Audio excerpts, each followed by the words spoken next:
Barok sikata, yaki khana puriskam, lapan sapriang leng baki jing thok baper. Hendrai menta kekanti kinong drodur bapau nam kejela, kila syam ya kesenjam, haka baki lapan sapriang yaki ni kijing thok khana jong ki menbarim, leng baki jing dro baper,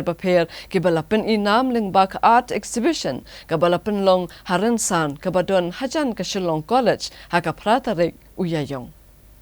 Yagnik Art Exhibition lapenlong daga North East Arts Initiative daga jingfu benlumlang hagawi rensan ginong drodur jongkathan. Bat kani ka kenhuan laseng daga samla Alfrin Kraipak Kriem bat napi sabyang hongwir. Hagani ka jing peninami ki jing drole syempenta ki khatwingut ginong drodur bapau gejela ki bakentop yo ba Rafael Warjri, ba Benedict Nyota, ba Frederick Nyota, ba Konrad Siem, Ikarin Langste, Utreibor Lengdok Maulong, Rangs Kembor Mobley, Balayamon lang karngap kenta Grofi Lingdo Nonglat, Tony Slong bat kibikiwe. Kini ginong drodor kladro kerpang igidor kebadan nega kana pureskam kum gandok kalikai ke sengi buklau ulum dengjai, Ab John, Sir Lapalang, ulum kelang umau nguj beriau bat kibikiwe. Kipat ba ke blon mansaki gini jing dro kladap de jing sultanat ban i ke sab jing samla bat kirang ba kiblala apne tu kana sepang ki pureskam leng ba ki jing dro jongki ke belong ke bakam per ba. Ka director jong ka North East Arts Initiative ikong Alfrim ilaong ba ke jing penlong yakum ke negerensan peninam ki jing dro kalong ban plelat ginong dro ban pen i ke sab jongki. Ba da ke jog por ban pen sngo thu ri pat ba ki jing mut jing dro ha ba ki dro ki dur ki jongki. Kiba kita draw bat ban buram ru ya kinong draw dur. Tika jingmut ba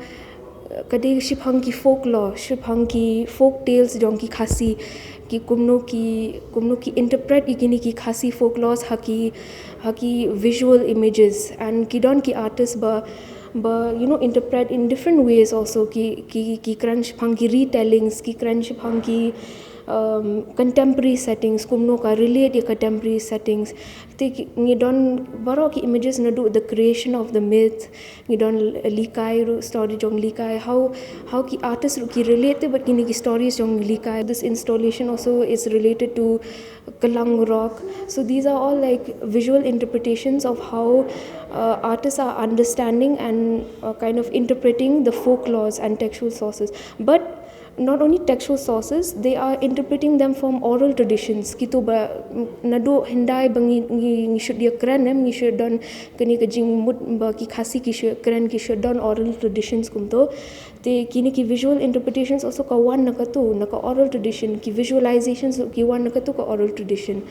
te ni mut kumto hi banya ki artist ki let ha ki textual sources ki visualize ki to ki narratives na ki oral traditions.